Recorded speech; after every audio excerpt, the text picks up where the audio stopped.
Welcome to Horton Hangout podcast, episode 6. I am Leanna Best, and I'm here today with my co-host, Laura Horton. Welcome, everyone. Let's get straight into it. Laura, in episode 1, we spoke about my journey and how I got into dentistry.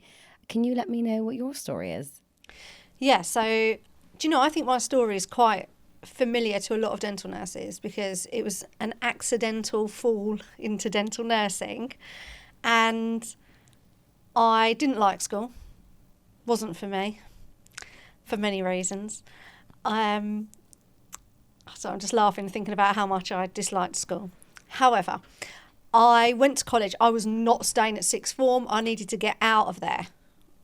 I was not staying. It was not up for consideration. So when looking at college courses, I had no idea what I wanted to do. And I actually felt quite a lot of pressure to have an idea about what I wanted to do. And I'm end of July. I left school at 15. I wasn't even 16. And I had no idea what I wanted to do. So this was my theory. I liked holidays. So I decided to do a college course in travel and tourism. Hated it. I had to get the bus to college, which I used to get the bus to school. But this was an hour. And okay, it's all right in September, but then I remember the October was really cold, and being at this bus stop and being on this cold bus, and as you know, I hate being cold.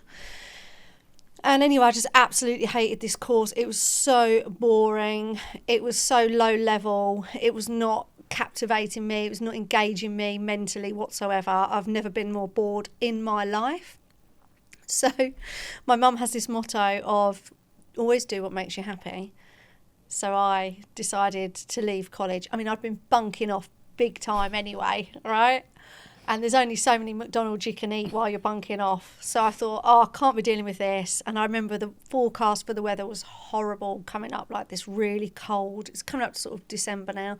Really cold winter few weeks that we're going to have. And I thought, I just can't do it on this bus. And I know I sound like a spoiled child, but I just hated the whole thing. And sort of thought maybe just education in general was not for me. And my dad went mad. Now, I'd got a part-time job. I'd actually had a part-time job since I was 14. I lied about my age to get the job because you had to be 15 and they didn't check. So I'd had this part-time job in the fish and chip shop. So I already worked. I was earning money. I was quite happy and I liked working. But my dad went mad and said, you better get yourself a job. So a couple of doors down from the fish and chip shop was a dentist. And that's actually where I went as a patient. We all went as a family there. And on the window, they had a sign which said receptionist wanted. And I thought, that's easy. I'll go and do that. So I applied for the job. I got offered the job. And then I got a phone call probably the same evening from Dr. B, who's actually no longer with us, which is quite sad. And he said, how do you feel about dental nursing? And I said, I don't know. And my mum said, do you know, I think this would be good for you. My mum was a nurse. She said, I think this might be quite good for you. You might be interested in this. Because as we also know, Leanna, I get bored really easily, don't I? You do. So she said this might be something that, 1, interests you, and 2, keeps your interest. So why don't you give it a go? And I thought, well, I've got nothing to lose. And so I said, okay, I'll be a dental nurse. And that was that. Here I am. How did you find your first practice? It was really nice. Dr. Bradbury, we had to call him doctor. He was against dentists with the title doctor. That's because he did dentistry and medicine and oral surgery. He probably didn't start work till he was about 32. He came from a very wealthy family, so he had a good idea, didn't he? Stay in education, don't work. He was really into progressing his dental nurses. So the reason he wanted and asked me if I'd like to be a dental nurse is because one of his nurses was going off to study hygiene. And then Alison, who worked there still with me, she's a great friend of mine still to this day, A couple of years later, she went to do hygiene and therapy. There weren't many people doing therapy at that time, so she went to do hygiene and therapy. I was put on the dental nurses course straight away. The day I qualified as a dental nurse, that night I started my radiography. He paid for all of this, and this is way back when. And I remember I had to go home at lunchtime because he was like, Laura, you're starting radiography tonight at Hertfordshire University, and they need to know you've qualified. And I said, well, I'm sure I have, because I absolutely aced the whole thing. But I need this letter. So I went home at lunchtime, and thankfully it was there. So I came back so happy and proud. I've qualified. He's like, great, off you go, Hertfordshire University tonight. And I was like, okay. That was strange. That was huge. I got totally lost trying to find it. It was all very stressful. But yeah, it was a really nurturing place. It was NHS. But then I was there a couple of years, and then I went and worked in London, which we'll probably save that story for another day. Okay, we will.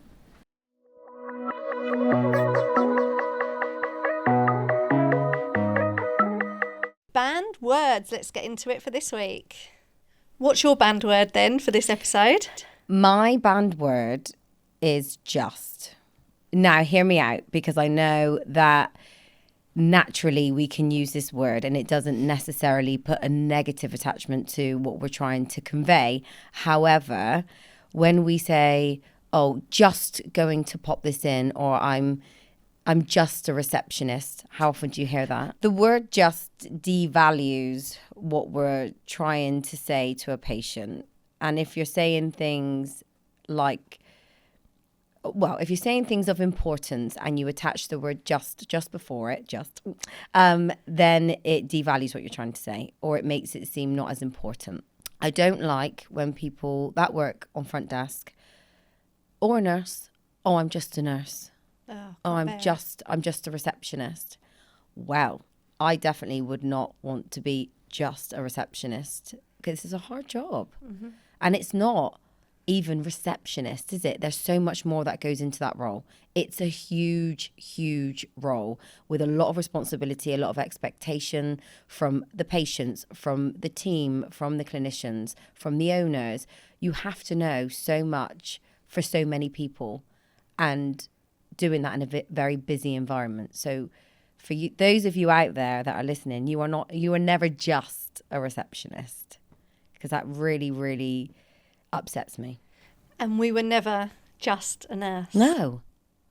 Never. I was a dentist. But there's so much you learn, and again, the responsibility. And you can't even do the job of a dentist without a dental nurse. No. But so many people fall victim of this in many roles, in many professions. Eradicate, not just ban, eradicate the word just. Mm-hmm. And there's no replacement for it. It's gone. Yeah. It's gone. It's because we're saying it. I'm going to say it all day now. And it's such a normal thing for us to put into a sentence that is not needed. When you're with a patient, I'm just going to pop out and get some paperwork. Mm-hmm. Why is it in there? You don't need to do that. Yeah. It's a filler word. It is a filler word, yes. So it's got to go. Just doing this, I'm just doing that. You're not, you are doing. Another thing where it's used a lot is on front desk, when a receptionist or a front of house person is under a lot of stress. It's really taken a dial up with the busyness of the day, and they are now looking to book somebody in. The dentist has come out. They've told them they want to see them in 2 weeks, knowing full well they've got a 6 to 8 week wait. And then the poor person on reception is then having to book the appointment, and then they start talking it through. I'm just going to look at the diary, and then I'm just going to have a look at, and it's just the running commentary is not necessary. Yeah, so I call this running commentary. You've just got to be quiet. You've just got to be quiet, because if I'm that patient there and I've got someone doing running commentary, I cannot bear it. Can't bear it. It's very irritating. Please be quiet. You don't look professional. You look flustered. It's much better to say, I'm going to find a couple of options for you. Bear with me while I do so. And then I'll share those dates and times with you, and you can decide which ones you want. And let there be a silence. I just can't bear it. I think so many people are uncomfortable with silence. Oh, I love it. Mm. Love a silence. Do you? You know, it's that you're controlling that whole situation when you do what you've just done. You're not controlling it when you're giving them the commentary. Exactly. It's unprofessional. Yeah. You're not in control. You need to just fermer la bouche. Wow. Yes. It's all I remember from French. That's lovely. My brother-in-law would be so impressed with that. Good for you. He wouldn't really. He'd probably say your accent is too masculine. Yeah. Oh. But anyway, we'll leave that there. Yeah, leave that there.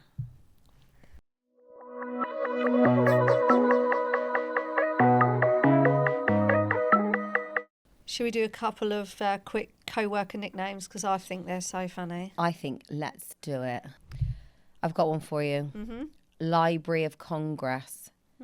They keep a copy of everything. Oh, yes. Dangerous. They've got a library of the business life. They print everything, don't they? Those They do, people. they They do. print everything. They save everything. Yeah. That's not me, is it you? No, it's not me. I save what I need to save. I'm all about clearing out, shredding, recycling. Oh, I've even got this really cool sort of roller thing. Mm-hmm. So instead of having to shred, you roll over it. It's got the word confidential, yeah? So and you just roll her over all the information and like then just that. chuck it in the recycling bin. But there's something about the shredder that is so therapeutic. It's lovely, I isn't love it? it. It's really lovely. But in one of my practices, we just didn't often empty it enough. And it was like a face-off who's going to empty the it's shredder. also like the bin at home. Yeah. Yeah? Oh, I never do it. Hands up, I never do it. It's not that. What gets on my nerves is let's keep pushing it all down. Me. That's what Is I do. that you? No, Leanna, we Horrible. couldn't live together then. No, and my husband hates it. Yeah. He says, you moan at me about so much in the house and you always overfill the bin. And I said, I will. Yeah. Because I won't empty it. No, I can't bear it. It's like then a tug of war to try and get the blooming bag out because my husband with his Hulk strength has squashed so much down into it. Well, just look, it doesn't even take, if we time it, 60 seconds here. And it's the same with the shredder. You then can't empty the shredder because it's had that much wedged in it. Yeah, but no, that's not me. But there are a lot of people like that. Sadly, I am a bin pusher. Yeah, wow. We learn something new about each other every Don't day. we just? There we go.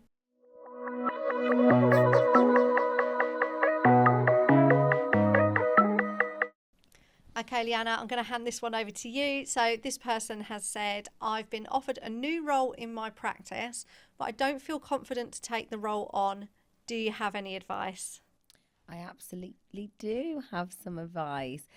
This was my story. I was cherry-picked, which ideally is not the case because when you're looking at new roles within a dental team, in order to prevent resistance, it would be ideal to internally recruit, which would mean a formal process. So a job advert, candidates apply, you then interview everybody that applies for the role and pick the person that you feel is best suited.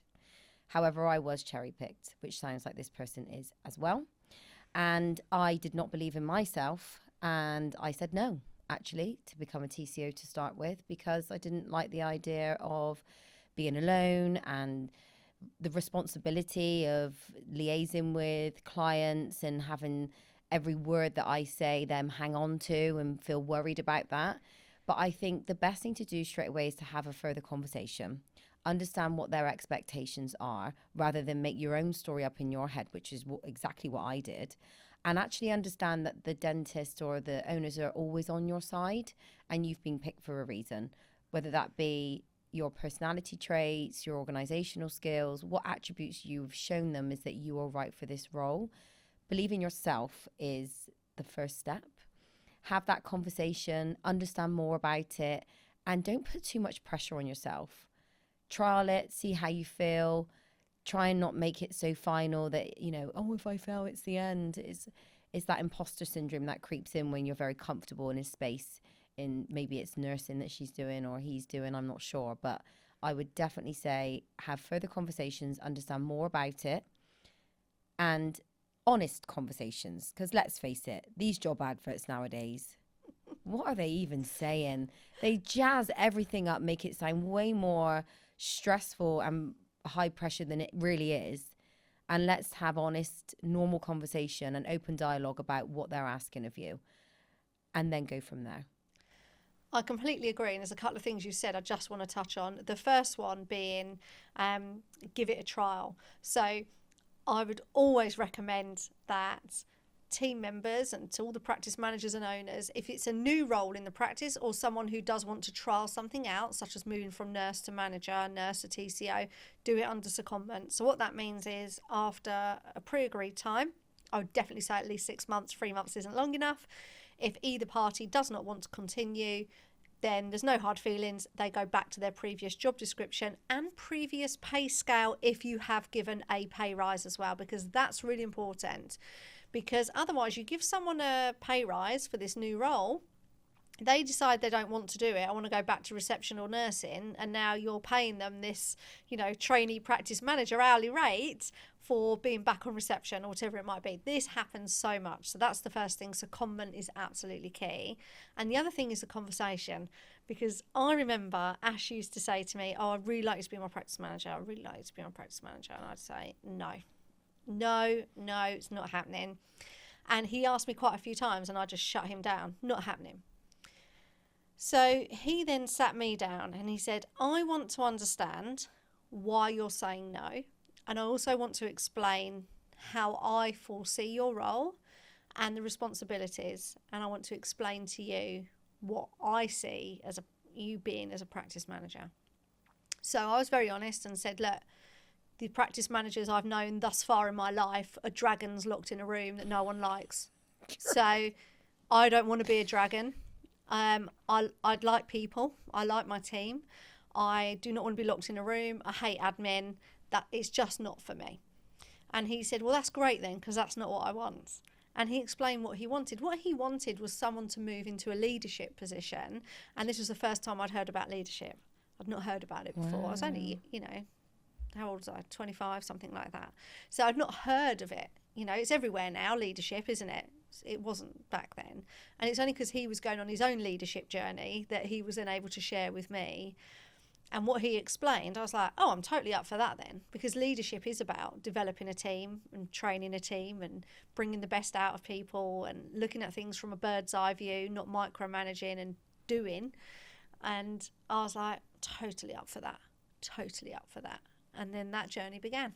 Wow. So if it wasn't for Ash sitting me down and asking why, my answer is an outright no, and then explaining how he saw the role, then, I wouldn't have moved into practice management.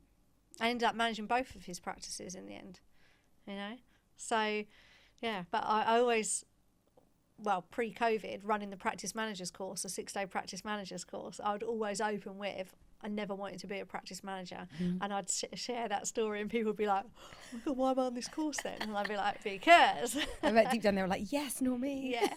Here we are, day one leadership, let's go. Because leadership is something I love and I'm very, very passionate about. And it's a skill. I don't care what people say, whether, you can learn leadership, or you've naturally got it. A lot of people say that, don't they? Richard Branson, he's a natural leader.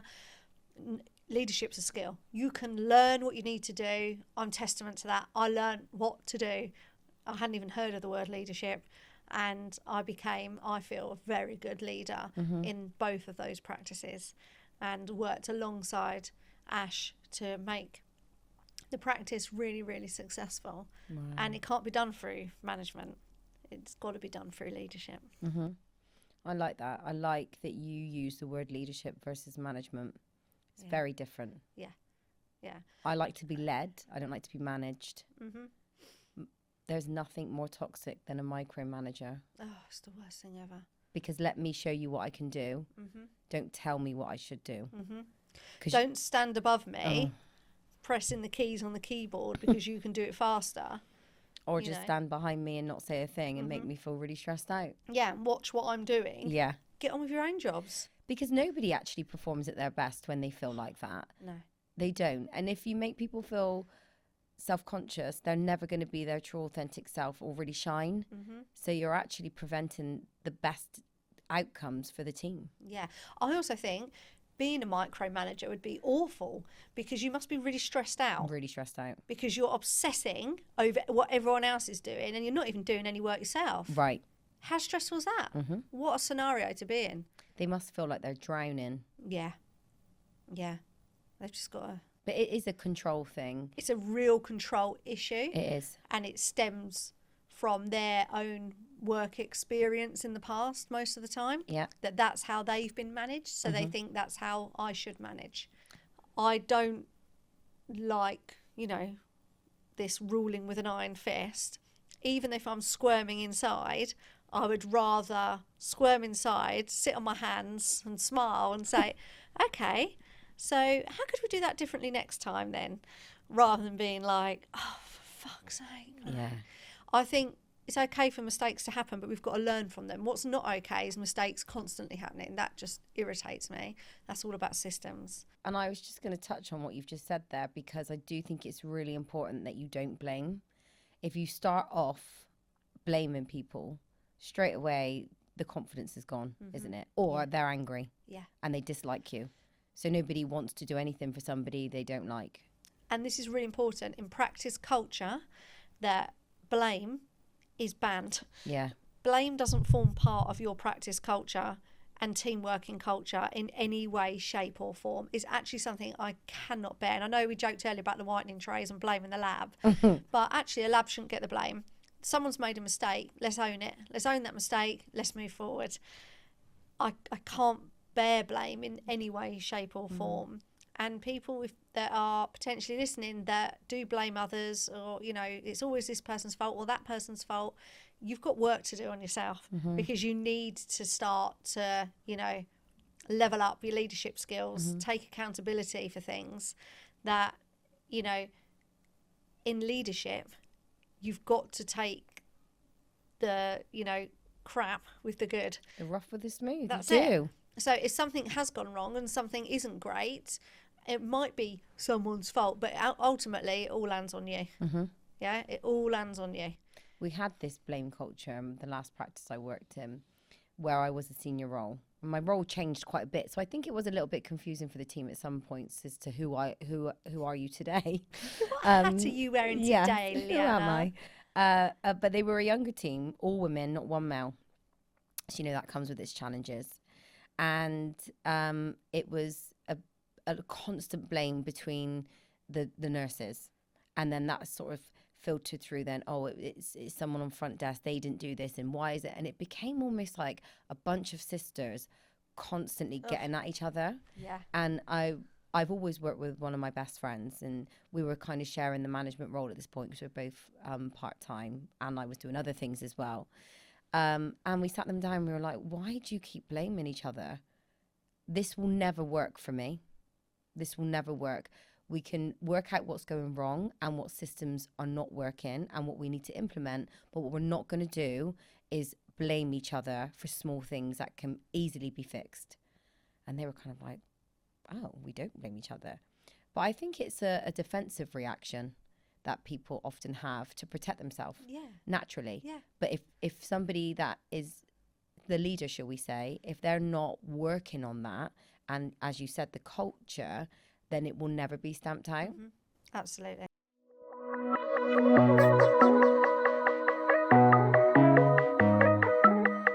Time for Confessions of. Over to you, Laura. Okay, so this one is a good one. So this is a confession of a dental nurse. Yeah. It's in relation to a colleague and a story from a colleague. Are you ready? I am. Okay. A colleague was doing an oral health session with a patient, and while she was showing them how to interdentally clean, a short black and curly hair came out from under his gums. Ugh. How? Oh, not how. I don't think you need to ask how. No. Oh, that's horrible. Ooh. Well, we did ask for gross stories. Yeah, but I didn't ever think I'd be repulsed. Well, that's gross. Normally I'm quite good with things like that. No. Ooh. It's the description. There's a lot of detail here. You know, it's short, sharp, and sweet at the same time. It's short, sharp, and curly. It is. Oh, God. Well, thanks for sending that in. Thank you for hanging out with us. Press follow to make sure you get an immediate notification.